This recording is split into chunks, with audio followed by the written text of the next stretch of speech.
Christophe de Chavannes condamné, son avenir sur France 2 avec Léa Salamé scellé, plus faire la leçon. Le 20 février, le verdict a été rendu, à l'issue de son procès pour conduite sous l'emprise de stupéfiants en récidive, Christophe de Chavannes a été condamné. L'invité permanent de Quelle Époque a pris une grande décision en réponse à ce verdict. Les faits s'étaient déroulés en août 2024 alors qu'il revenait du sud de la France en Porsche 911.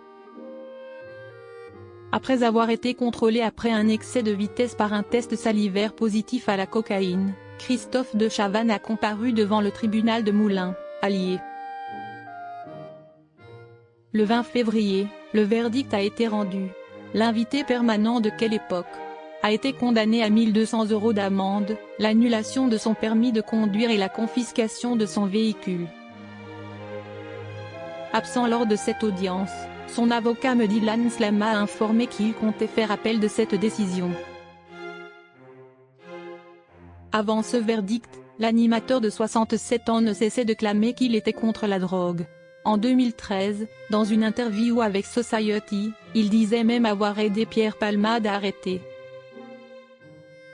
J'ai parlé à Pierre Palmade aussi, un soir, il y a très longtemps, au bain et je lui ai dit ce que je pensais, qu'il était en train de se foutre en l'air.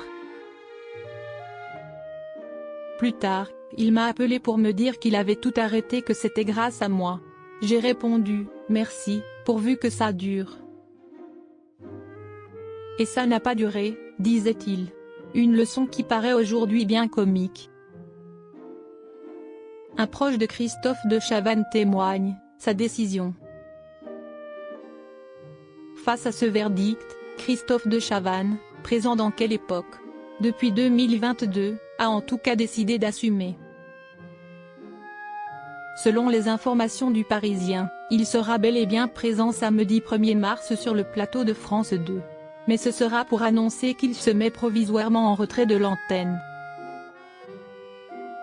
Apparemment, il souhaite attendre la décision de son prochain procès en appel pour venir. Un de ses proches a commenté ce choix auprès du journal, c'est sa décision.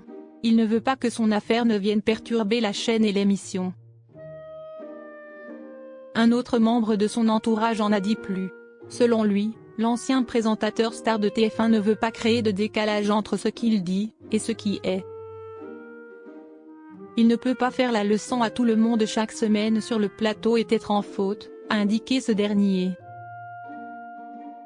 Des humoristes se sont amusés des arguments de l'animateur.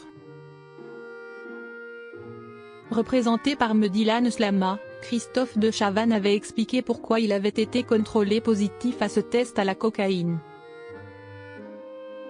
Selon lui, le résultat était très probablement dû à une consommation passive. Il aurait en effet eu des échanges buccaux avec une femme ayant très probablement consommé de la drogue, elle allait souvent aux toilettes. Cette défense avait inspiré beaucoup d'humoristes. Lors d'une chronique RTL Matin, Alex Vizorek avait notamment déclaré « On connaissait les relations toxiques, de Chavannes invente les relations toxico ». Moqueur, il avait comparé Christophe de Chavannes à deux mythomanes notoires, même Richard Virenque et Jawad le logeur ont trouvé que c'était un peu gros comme excuse.